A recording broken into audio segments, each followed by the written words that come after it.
Hey, what's up everybody? William here with AR15.com. So I wanted to do a quick review video on these Leapers UTG Recon Flex bipods. So they're actually like individual legs of a bipod that mount to either an M-LOK or a key mod rail. So you just kind of put one leg on each side of the gun and you can fold them in either direction. They have a rubberized foot pad. They're pretty slick. I actually saw that a couple of my buddies had these and I had never heard of them. I didn't even know that these existed.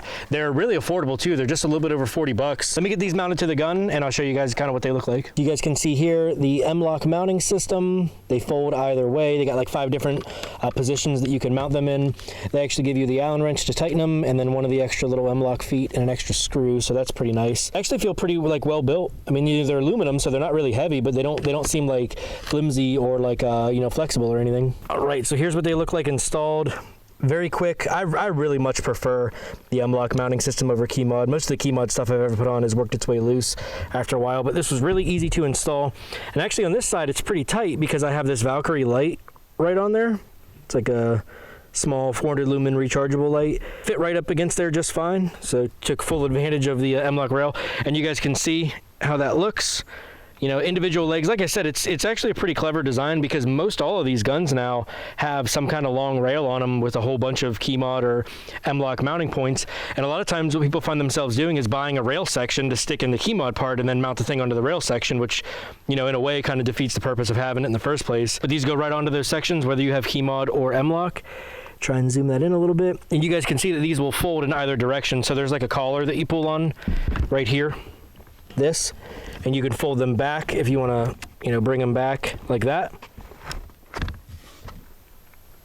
Goes right in line with the gun, or if you prefer to have them, like maybe you want to have your hand there, because I don't have like a vertical grip or anything on this, and believe me guys, it's a little bit easier to do with 2 hands, but there you go. Or you can fold them forward.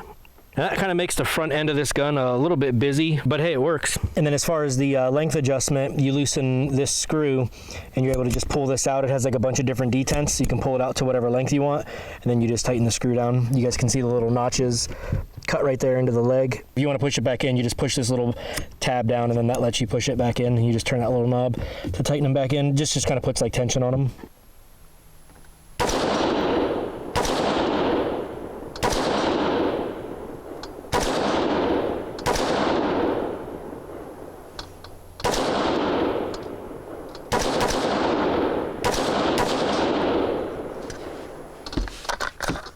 That pretty much wraps it up for the UTG Recon Flex bipods. I think it's a pretty good design though, because, you know, a lot of times you'll have like a Picatinny rail section mounted to your key mod handguard, and then you got like a sling swivel adapter on that. And I mean, some of those bipods, it can be a pretty big clunky thing hanging off the front. So this is a little bit more streamlined. It's for sure light. I mean, it didn't add that much to the front.